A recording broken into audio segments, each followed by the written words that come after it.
Thanks so much, guys, for joining. This is our last business session of the day, our management session.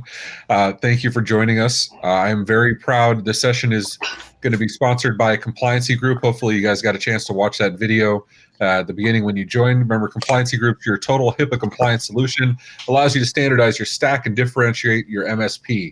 With the Compliancy Group, you can enter the most lucrative vertical in the U.S. economy while leaving HIPAA compliance to the experts. So make sure you join them. Make sure you go meet up with Paul. Make sure you go by their booth. Definitely people you want to go talk to, make your lives easier and safer from a liability perspective. And today we are very lucky to be joined by, I will read off the group, introduce them, but we have some brilliant minds, and they're going to be teaching you how to build better vendor relationships. You're going to hear it from the source, but I will have at least one person on this group talk about how the success of your MSP hinges on the relationships you have with your vendors. So this is definitely something you want to hear. To my far right, I have once again Mr. James Hodgkinson, CEO of Web Infinity, single-handedly the man that made sure that our Partner Central launch was the success that it was, to great applause by our partners. Thank you very much for joining us today, James. It's a pleasure to be here. Thank you for having me. Absolutely. And to my left, I have Mr. Larry Walsh of the 2112 group. If you don't know Mr. Larry Walsh, he is the advisor to the channel. He's the one that's telling people how to best make use of the resources they have and how to gain more resources. He's an advisor to tech executives, channel leaders, solution providers around the world. He gets through the problems and the challenges, gets straight to the solutions, working with the distributors that we all know and love. Larry, thanks for being here, dude. Oh, hey, great to be here. And it's okay. We'll work on your decor later. And he may or may not. I mean, he's a brilliant dude. Forget the Star Trek stuff in the background. We'll address that later. And finally, last but not least, the man to my far left probably needs no introduction. We'll do it anyway. Mr. Sean Lardo, our VP of Partner Development. Mr. Sombrero. Oh no, Sombrero was Tank Top Tuesday. This was Mr. Big Show. I'm going to call you since you had the belt. Yeah, I asked him to bring this out. It's never too far away. You can get this. So there you go. So this is a panel of vendors, and well, thank you for being here, Shauna. You can say hello. Hey, thank you for having me, Ray. Thank you for everybody. It's good to see you all again. So if you haven't noticed, this is a panel of vendors and advisors to those vendors. Who better to advise you on how to make best use of those resources? We are going to be calling people in the chat to come on and talk with us, but we're going to hear from our panelists first, which we'll start off with Larry. Larry, why do we give a damn about our vendors? Why do we need to make that relationship better? You know what? I'll tell you. That's a really good-looking question. Good looking. At least something's good looking on this panel. That's awesome. Trekkie, give him a chance. So look, I'm going to start by telling you a quick story. I was at, this is a few years back, I was at the National Retail Federation show here in New York, walking the floor with one of my clients who was a channel chief. And we come across one of her partners and talking about how this partner was killing it. It was really growing, and they were at that point doing about $60 million, and they had their sights set on 100. I was like, oh, and that's fantastic. When do you get to $1 billion? I asked him, and he looked and he says, well, we'll never be $1 billion. We're not a manufacturer. And I share that story because it's a cautionary tale. Is that it's a mistake to think that you can't grow your business just because you're not a manufacturer, but we all have to recognize that the source of a lot of the businesses around MSPs are manufacturers, and whether they are cloud service providers, hardware, software, it doesn't matter. If they're on what we call the supply side of the equation, then they are the source of the product, not necessarily the source of the value. But they have the resources that allow you to get to market in different ways. They are the ones that can provide you with the marketing air cover, which leads to customer consideration. They are the ones that have field sales teams that are plowing the market, looking for those new opportunities to funnel downstream into the channel. They are the ones that can provide the technical resources, support, and augmentation that a lot of partners don't necessarily have or can do on their own. So when we talk about why is it important to have good vendor relationships, is because they're our bank. They're the ones that we draw from, and they're the ones that are able to give us a lot of the, not only the air cover, but the rain that makes a lot of the downstream businesses more fluid. So they're less logistics for distributing product, more logistics for distributing the ecosystem, the other solutions that empower the partner they're serving. Oh, without a doubt. I mean, look, we've done research on this, and I can tell you that um, when you ask a customer who do you buy from, they don't differentiate an MSP from Google or an MSP from Microsoft. They recognize Microsoft as being the company of the product that they're buying, or perhaps they are the source of part of the services that they're buying. But the reality is that from the customer, whoever they purchase from is a vendor. All right. Now the difference is that our vendors are the ones that are doing the marketing campaigns and investing in marketing resources. They have much higher goals and aspirations than many of the channel partners do, and they have that level of investment. They have a much more robust and mature structure from which they're able to supply more than just product. They supply a lot of the what we would consider to be the back office, or the more business capable resources that a lot of partners either don't lack or they don't have the maturity around. So I want to go downstream from here, right? So Larry advises the distributors, he advises the channel. Mm-hmm. It's rare that the MSP, you're not working directly with the MSP on a regular basis, right? You're working on the behind the scenes. Well, second tier. yeah, I mean, 2112, I shouldn't say it like that. We work with everybody. The way I like to tell the resellers, the integrators, the MSPs, when we work with them, is that vendors pay us to help them. So Okay. we've worked with partners and solution providers in the past, but typically when we do that, vendors are paying us to do that. Okay, so James, going further downstream, you're not so much working with the MSPs directly, you're working with the vendors that power the MSPs.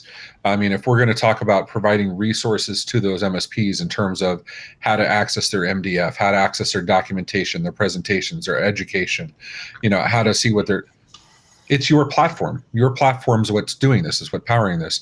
So you have insight into what the MSPs are using and what the vendors are providing. Are the MSPs eating this up? Are the clients eating this up? Or are they missing out on the opportunity? Well, it's a great question, and I think one of the most interesting things, I spent the best part of my whole career working on technology solutions to help MSPs or partners, tech partners of any kind. But the client is always the vendor. The person writing the checks is the manufacturer. And that actually creates a somewhat warped view of what's valuable to the partner. And this really starts with the silos of chaos that we've created in the industry by each vendor having its own set of tools, systems, and resources. So however well the vendor thinks they're solving for the problem, they don't really get the major problem, which is the MSP is actually dealing with 15 vendors. And actually, they don't really care that much about the partner program of X manufacturer. They just want simplified ease of doing business that's consistent across all the manufacturers. So much like Larry's scenario, we've been in that mindset of our paymasters think this is the way it should be done, but it's up to us sometimes to actually vocalize and speak on behalf of the MSP and the partners, say, no, this is really what they need. You might think this is good for you, but this isn't. They're the customers in this. You're the supplier to their needs. So one thing that was really eye-opening for me was spending some time talking to focus groups of MSPs and partners who said, actually, what you think is you're doing doesn't really work. We don't like these types of systems. Nobody uses this. This type of content's irrelevant. And the closer you get to your true community of users, the more you can really understand this. And this is why actually our collaboration at OIT is pretty interesting, because it's all centered around how do we come at it through the persona of the MSP and the partner, not really what you guys think are great. But it takes a certain mindset to achieve that. And even more interesting is a project we're involved with, which we talked about a little bit yesterday with ConnectWise, who are taking it on as, can we do this across multiple vendors, trying to bring some standards to the interaction with MSPs, and can we use technology to to help streamline that supply and demand so that each manufacturer is doing it the same way, and we can register all our leads in one place or track our MDF spend across 3 different companies at the same time. So we're nowhere close to that yet in the industry, but I think ultimately we're only going to solve for the MSP when we get rid of the silos of chaos and everybody starts using one set of tools and standards. That's my view on it. So, Sean, let me ask you this, because, Larry's saying it, James is repeating it, making it more eloquent with the accent, so it always sounds more intelligent, right? So, I'm seeing the MSPs, I'm seeing our partners here in the chat saying, I pick vendors that help us grow. But Sean, you and I both know when we talk to, hundreds, if not thousands of MSPs a month, the big ones are absolutely doing this. I probably should have had Joe Cram from Solid Networks. He talks about using his Cisco, paying for everything, but why aren't the MSPs doing this? We're hearing, right? I'm seeing it in the chat that our partners are smart, but I'm seeing in the chat, they say, yeah, we pick our vendors that help us grow. And Larry's saying the right vendors are the ones that give you the resources. And James is saying we put it all together, multiple vendors to make that ease of entry, for the MSPs to access it. The goal is to get that all easy to do. Why isn't it happening? Why aren't the smaller MSPs taking advantage of this? It's easy. I mean, we talk about it all the time. As we talk to our partners, they're so busy. We hear about them chasing deals. We hear about them working in their business, not on their business. They're not really focused on the total landscape of what they can do. They're not involved. Small guys, small companies, 1 or 2, 3-man shops. They're so focused on their clients directly, and they're just trying to support them that they're not really leveraging what they have above from the vendors. Not to mention, though, in some cases, you find that vendors don't necessarily cater to certain partners either. They stick with their ones that are very much involved with them, that bring them their money. Their onboarding process may not be that great, or they just lack alignment. So the responsibility falls on both sides. A lot of times partners don't have nowhere to go to get this. They don't understand what they should do. And on the vendor side, a lot of times vendors do not a very good job at educating the partner on where they should go, what they should take advantage of, how they should work together. Larry said it best as far as, the vendors are the bank. They're the bank because we provide resources. We are the sales, the marketing. We are the support for sales, marketing, the actual product they sell. When they need help on a technology aspect, we are the ones. And if they don't know how to communicate with us or where to go to find the resource, that's where they struggle. And so it's easier for them just to go and take care of it themselves. So, Larry, we talked about a bunch of theory. It's nice. We should be doing this. They should be doing that. This is how it should end up being. Give me practice. Give me practical examples. What is an example of how a smart MSP takes advantage of let's call it badass vendor, and they use their resources to grow together? Can you give me a practical example? Sure. First, I want to say to Lisa Compton, though, you're making me want ice cream, so please stop mentioning it in the chat. So, I know. It's. I don't want to say it's complicated, but it's definitely involved. The first thing is that if you're going to be successful with any vendor, whether it's OIT or anyone else, you have to have a sense of self for your business. You have to be able to define who you are and what your purpose in the market is. I can't tell you, actually, no, I can tell you exactly with numbers if you want me to rattle them off. I'm famous for doing this. Apparently, Keith Nelson will say to you, I'm almost as famous for this as I am for attacking people on social media. So see, I am reading chat. So 47% of MSPs, reseller solution providers, whatever we want to call them, 47% do not have a business plan. 57% do not have a strategic plan or vision for growth. 73% do not have marketing resources or capabilities. It's hard to go to a vendor and say, help me grow, when you don't have the foundational elements for what makes a business. And that's the first part. Now, I agree with Sean. Sean's diagnosis is spot on, being hyper-focused on delivery. Are we recording this? No, we recorded this, right? Harry, come on. No, I mean, look, Star Trek was one thing, but you're going to blow up his ego? No, I'm going to tell you that he deserves that 10% raise you promised him. I didn't know you were Thank you, going to Larry. work at the 2112 group. Congratulations. Look, here's the thing on this though. That, you know, he's absolutely right. And again, I'm going to share with you another story. It's one of my favorite stories. I was giving a talk. I can't remember where it was. California's Palm Springs, somewhere back when we were able to get on airplanes. And I was talking about this very issue about maturation and growth. And this lovely couple came up to me, small business, and they said, "Well, we liked what you had to say. We have a question for you?" I'm like, "Yeah, sure. We're not growing. Why?" And I'm like, "I don't know. Can you hum a few more bars? You haven't told me anything." They didn't know why they weren't growing. And as a result of that, they had no framework for even asking the question, other than to know that they knew that they were running on a treadmill.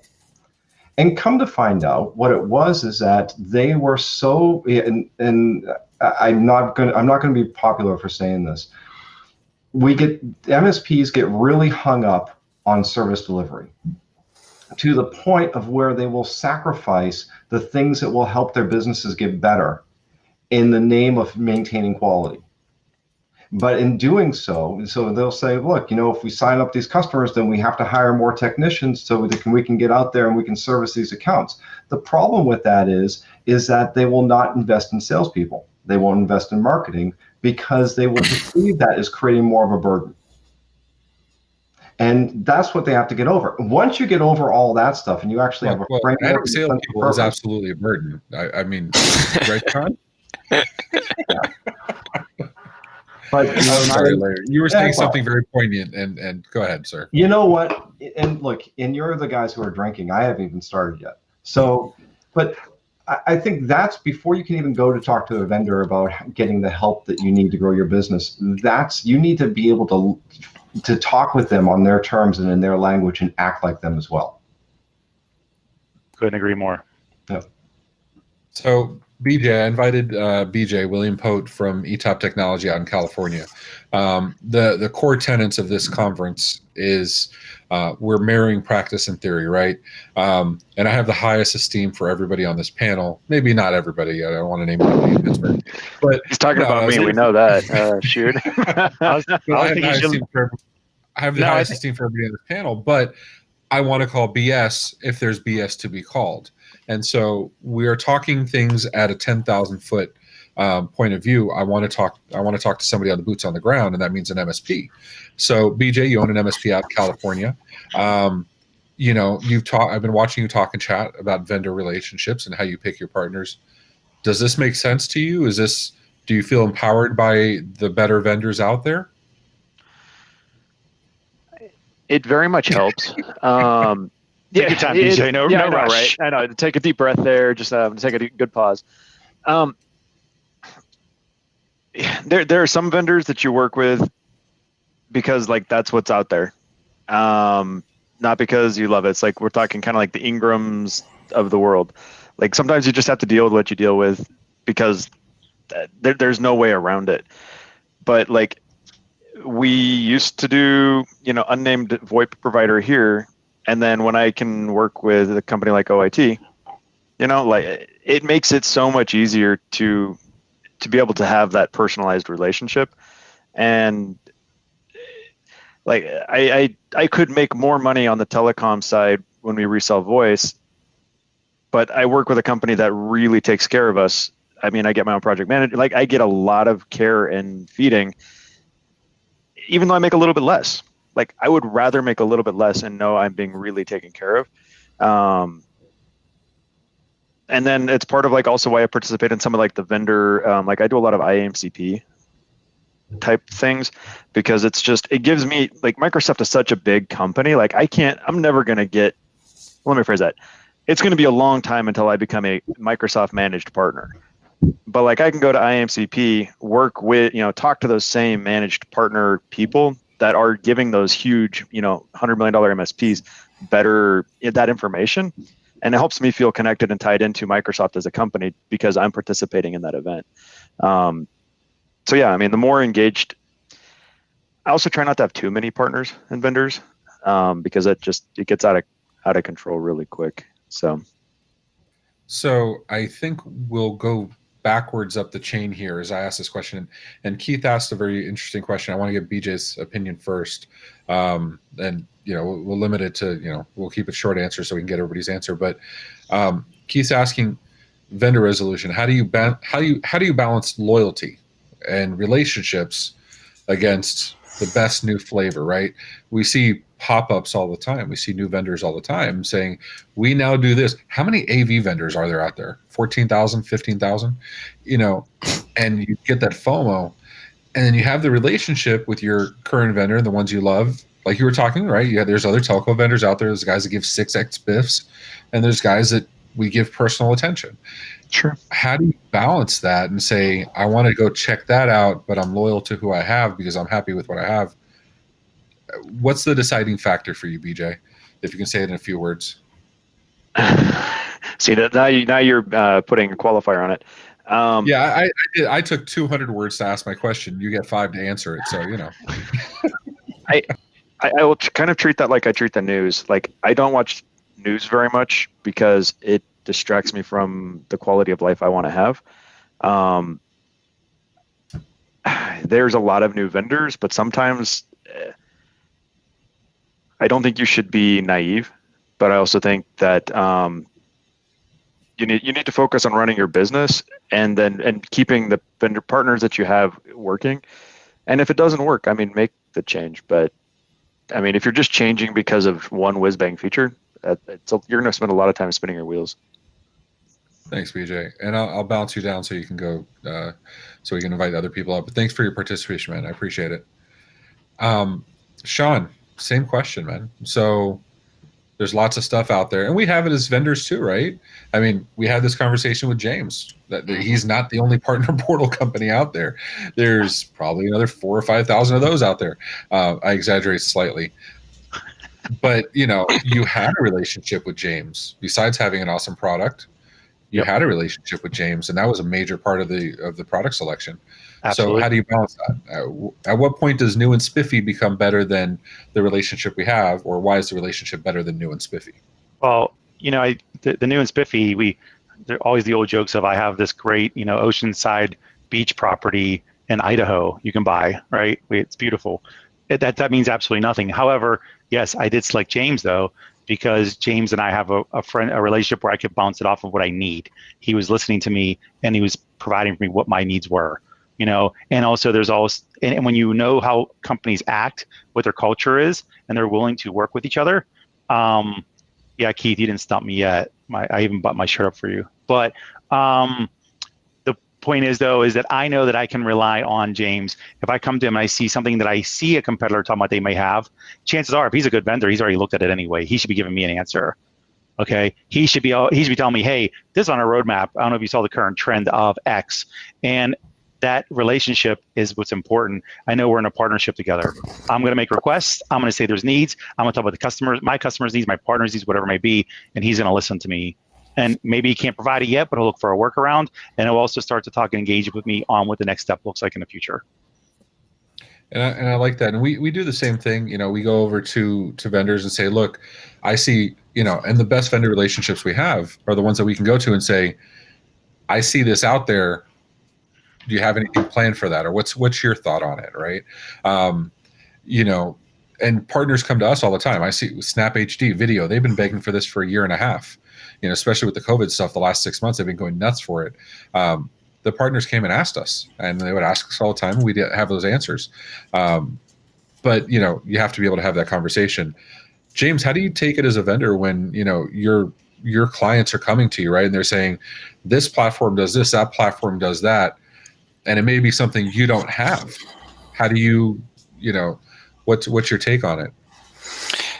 Well, I think companies and vendors, or any company really, is they have a kind of, the good ones anyway, a persona and a culture and a sort of a mindset that actually is core to them, regardless of feature, function, capability, etc. So obviously product is tremendously important, but I see this even in the way my clients try to appeal to their partners. You can have companies who have the right feel, but are a bit behind at the moment on the technology. And when they fix the technology, the feel and the technology come together. Or you can have people who are pushing more feature function gimmicks or trying to be very crude with incentives or offers, but they don't have the right feel. So actually, sometimes those kinds of companies, they're not going to necessarily influence the behavior of a trusted relationship they have just because they came out with a gimmick or a feature. So I think more time and respect is given to those companies who've got that kind of persona that's consistent and are going to solve problems over the long term, with the same mindset and everything else. So I think one thing when I look at Web Infinity, since we started sort of pushing a slightly different solution out there as well and being a little bit differentiated, I'm not too reactive to sort of the feature function kind of game and people coming out saying we added this, we added that, because sometimes that can be less important than the overall success of the engagement and the relationship you have with somebody and your belief that you're driving results more as a partner. Because if you're not in it together with your client or the relationship you have with the customer, it's not going to work out anyway, because technology is only going to be as good as how it's applied, how well it's supported, and the kind of team effort that goes into making it successful. There's certainly with my technology, it doesn't just work without collaboration with the client to set it up and all the rest of it. So I see the same thing, across a lot of different vendors, that you can't really change how the feeling of working with somebody is, no matter what the feature set is. And I think when you get both of those things right and you offer great products, great support, enablement, and you have a good culture and fit with your partners or your clients, then it's very hard to shift somebody from that or to turn their head with new features or new gimmicks, I think. So Larry, we talked about in our intro call, we talked about transactional relationships, right? Yeah. We talked about commodity. We talked about, clients want to be able to just order and go. But then we're also talking about relationships and about providing value and support. Where's the line? Or how do those two, because I think you feel both of those are required, but where do they have their places? Well, okay. So first, let's start off by talking about something that's commoditized. So again, I'm watching the chat here, and Keith brought up something very important. Tony Francisco is not a real person. He's a character I created for social media. Now I have to bring Tony on. Okay. Oh God! And I'm warning now. 25 minutes before the session's over, this is going to get derailed with Tony on the call. I'm just warning you. But look, I think one of the things that gets overlooked, and is I spend a lot of time in the room with vendors, and the conversation that goes on with vendors away from partners is substantially different from the conversations they have with you. And you have to recognize that they have a different set of objectives. The entire question about loyalty is a red herring. All right. Really, when you look at incentive programs, you look at benefits, you look at the way the channel programs are structured. They're structured around behavioral influence. They want everything the channel program is designed to, and I do this because I design channel programs for vendors. They're all designed to channel partners into a particular direction. Incentives are there to get them to sell particular products. Tier structures and the benefits that come with them are there to motivate behaviors, much like, think about the way I had a bad example nowadays, but airline rewards programs or credit card rewards programs, we're all trying to get to that next level and then maintain it.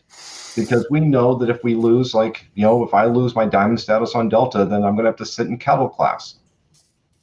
That's not what we want to see happen. And as a partner, that's what they know it as. So I think that we have to recognize that the vendors have a different perspective of the partners than the partners have of themselves, or what they think the vendors have of them. And there is a notion of transactional partners, those that are here, one and done and gone, and the vendors don't have a whole lot of use for them. They really don't. And I think I think BJ was just saying about earning that managed status with a vendor. That's a goal, because when you get that, then you get quicker access, you get higher benefits, you get the ability to accelerate revenue or accelerate compensation.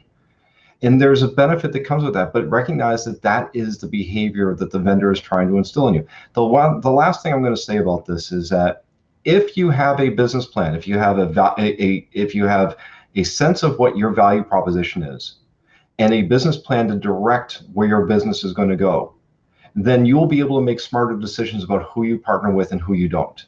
And you can avoid those shiny objects that not only just the new vendors that pop up and are shiny objects that will take you off track, but also the incentives that come along, because a lot of the incentives vendors throw at you are designed to help them, not you. So, Mr. Tony Francisco, figment of Larry Walsh's imagination, that is Hi, in Larry. fact a real person. I know he's here because he's one of my favorite people. So, I don't know how this I mean- happened again. How is this happening again? Here comes Trainwreck City. I'm sorry, Kelly, you know for what? whatever happens after this. These past few weeks have been so stressful. It's absolutely possible that my favorite person, Tony Francisco, is a figment of my imagination. I'm absolutely open to that. This has been an amazing event, and in all seriousness, we've heard so many positive things in the rooms separately and private conversations outside about people talking about the dialogue, the banter, but the quality of what's being discussed is amazing. That being said, why I'm here, Comedic relief goes downhill from now. I mean, thanks. I love Tony because I don't even ask Tony a question; he just goes. So, But I do have a question for Tony, though. I do. I'm sorry, Larry, you were saying something? I was just going to say, because we all just have to recognize this and just say to Kelly, blink twice, we'll get you help. Did you spit it out, Tony? I thought you were about to. Did you spit it out? That may have come out my nose. That was fantastic. I'm going to go ahead and just put a cap on my drink now, just until the session's over. So Tony, you're a vendor who works with vendors, right? You don't like getting called a vendor. You don't like getting called a distributor, but you're a vendor who works with vendors, right? So how do you suck out of them? Suck out of the wrong word, but how do you pull out of them and say, look, my clients, my MSPs, the people that buy from me want this. And, we've heard already, James did focus groups and the MSPs are saying, what you're giving me is not what I'm asking for. Larry's saying, what they think is important might not be important. How do you marry that? How do you get that communication across? Because Larry's saying the vendor's doing stuff that's important to them, right? That the incentive programs are for their benefit. The MSPs need something for their benefit. Your job is to work with both, right? So how do you do that? Well, I want to start off on saying something that James said earlier was, it resonated with me instantly, because it was clear that you could have 100 perfect vendors. At some point, the juice is no longer worth the squeeze. Dealing with 100 vendors is so problematic. It doesn't matter how great the products are from each vendor. The operational underpinnings with having to deal with every single one of these vendors is just not scalable. I don't care who you are, what tools you have in place. It's going to get difficult and more difficult, to the point of, okay, now we have to calcify our technology stack of what we're going to offer, and then that should really be adhered to the model of why we're offering it.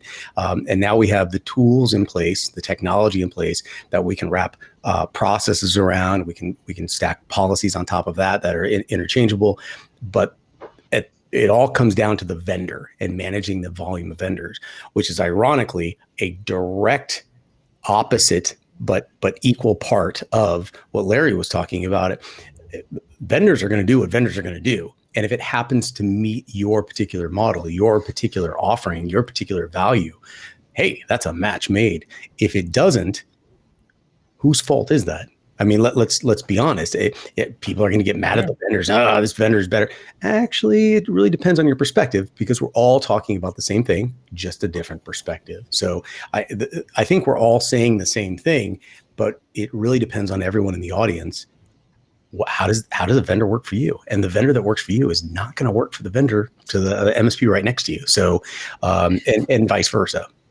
So actually, Ray, if I can say, I think this is an important point, because I am the anti-long tail guy when I'm advising vendors, but there's a caveat that comes with that. It's that what Tony said is absolutely true. The vendor that works for you may not work for your neighbor. The same thing is true of vendors when they're looking at partners.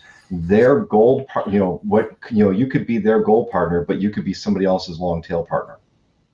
And so it's not just a matter, there's value is very fungible in this, but it's all defined by you. And the vendors are constantly trying to define your value because they're trying to create cohorts so they can easily manage and identify you at scale. So Tony, and cohort that's means where I think I know that wasn't for me. So, so you know, we're hearing vendors need to do this. They have their priorities. MSPs need to have their priorities. Different vendors serve different jacks for every Jill, right? And I'm not going to go into all the variations of that. I'm not going to do that. You know, that's where platform partners. That's where platform partners like Cloud Plus, like Web Infinity, really come into shine. They say, look, we have those relationships with the vendors already. Here are our vendors. You work with us, you work with them. And then when you find who are those core vendors that these are the ones that are going to make my product, my service shine, then you say, okay, Tony, James, I want to work with these guys. How do we get it? But you've already created the platform for them to access what they need, right? I don't need 15 partnerships. I have Tony. I have Cloud Plus. That does it for me. I don't need to go talk to Microsoft or to Cisco. I don't need to talk to NetApp and say, give me all your assets. I log into my Web Infinity partner portal and all my assets are there. All my training is there. But you're hitting on the point. Yeah, hitting on the point that everyone needs to understand exactly what just happened and what's been in front of you this entire time. And I think the best illustration of that is if you want to see a visceral, a reaction of just vomit right now, talk to Cloud Plus about, hey, we're going to create this part of the platform that will handle the vendor brochures, the marketing, the MDF funds, all. Absolutely not. You want to see the exact same reaction from James? Hey, James, if you could just make your platform so you can provision the service and have the authentication side, and who would do that? That's insanity. That is the point of the conversation. You're literally, everyone here is looking for a vendor that fills a gap with not a lot of overlap, but there's a nice fit. And there's a lot of those vendors because everyone is staying in their swim lanes, which is great for you. The problem really comes into when you get into a vendor that has that casino style mentality. Well, we'll put it all in our casino. You can't leave the casino because it's all in here. Then you become a little bit more constrained to the interoperability and moving outside of that particular construct that they've created. So I hope everyone sees that because it's incredibly important and it's literally illustrated right here in this group because James and Cloud Plus and Web Infinity can do perfect. But are we actually going to be good at making that work? No, that's when you bring Larry in to say, okay, now you got the pieces there. Now here's what you do with the pieces. So you've got major components of the stack right there. But there's the stack is, it's vast and it really depends on the model.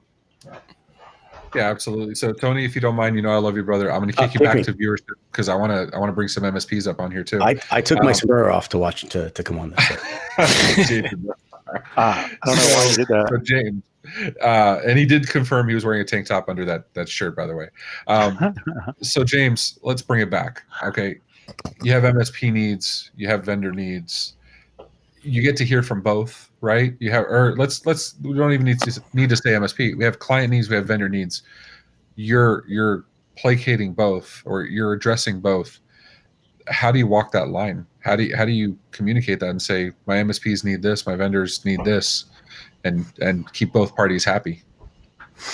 Well, I think it's about managing supply and demand and putting the actual user at the center of that. So if you think about any kind of supply and demand, it's about making it relevant and really putting self-service in there. So if we all use different services like Netflix, but my view on that is going to be very different from somebody else's because I'm choosing what kind of things I watch, what channels I subscribe to, what services I want to play.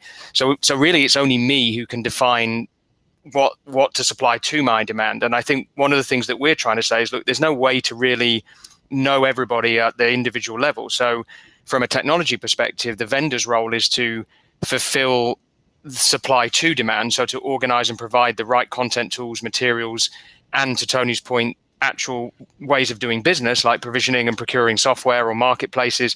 And from the MSP's world, it's being able to self-identify and organize how they want to interact on their own terms, so that less is more. They can really do the basics well and not get bogged down by complexity. So the way we're trying to look at that is, can we create the infrastructure or the platform to help people manage to that supply and demand? And if we can do that effectively, you can please everybody, because you're to some extent being all things to everybody. But it's not easy to do unless you have some sort of technology in the middle of it. And that's, one of the main reasons we focus predominantly on that kind of front end experience, and not worry too much about trying to control and deliver every bit of functionality, as we were talking before, because there's a lot of different software in the world. It's just how do you organize and curate it in a way that's meaningful to the user. So, Larry, I got to call you out, and I said I was going to bring someone to say what you're saying is truth or BS. I'll give you the same opportunity. Forget that we love James, and forget James is awesome and his platform's awesome. What are you saying now? Is it BS? Does it really matter? I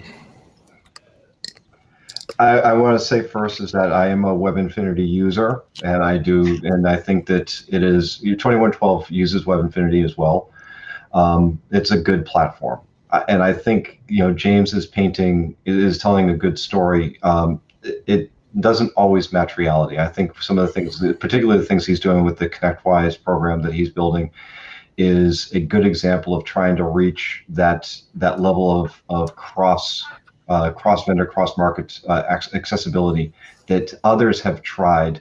Ray, you're going to appreciate this. Remember the line from Dune: others have tried and failed. No, they tried and died. And that's the truth, right? Or we can just do Game of Thrones, right? In the Game of Thrones, you either win or you die. I mean, that's but I think the thing is that, and this is, and I think James will, and Web Infinity, they're doing some great stuff, particularly, and I've seen the work that they do. The thing is that with vendors and this is a fundamental problem that we have in the industry, with the technology industry, is that vendors think that they are important to the customer. Now, in some cases, they really are, but others actually think that the customer cares who they are and what they're about. I'm not going to name names, but you could add any hardware vendor as an example of this. All right.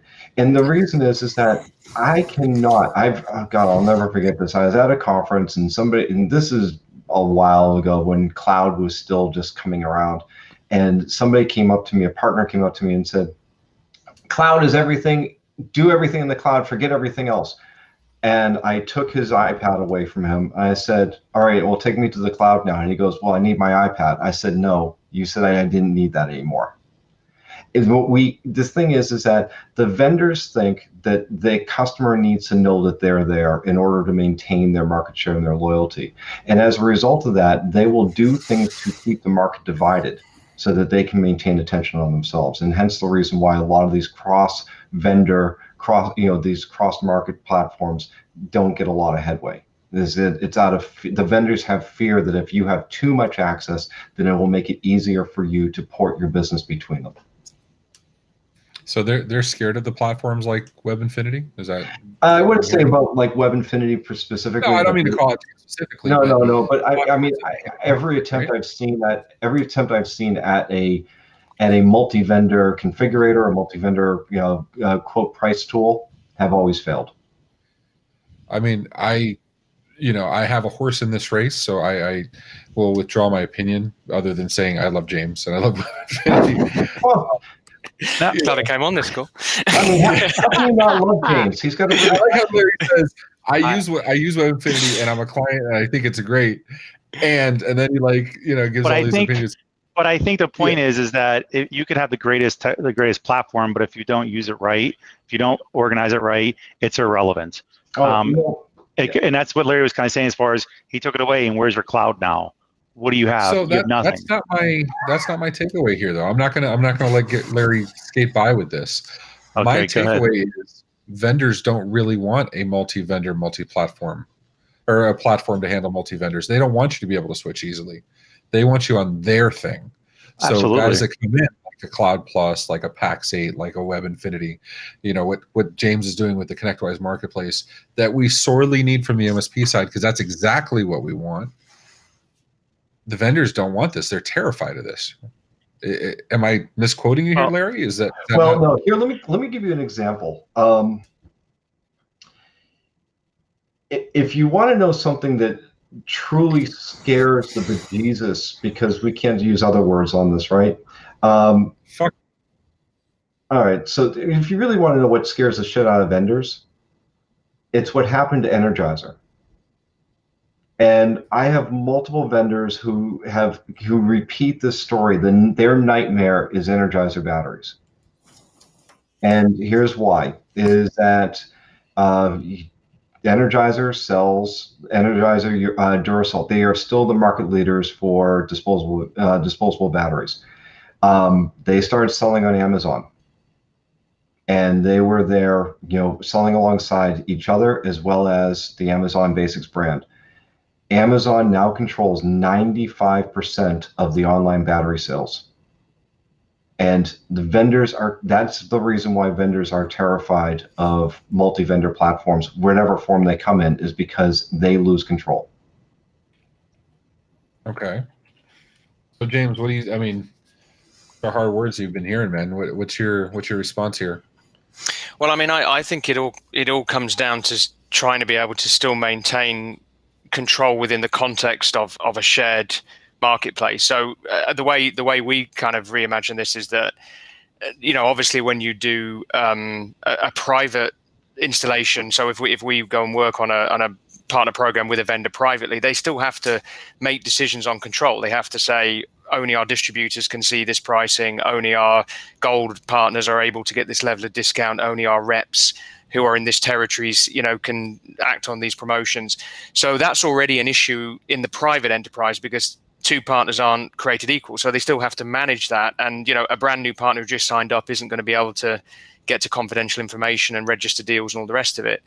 So I think what we're trying to reassure people is you can still maintain control in a shared context. It's a bit like if I go onto Netflix, I can't get into HBO unless I'm paying for it.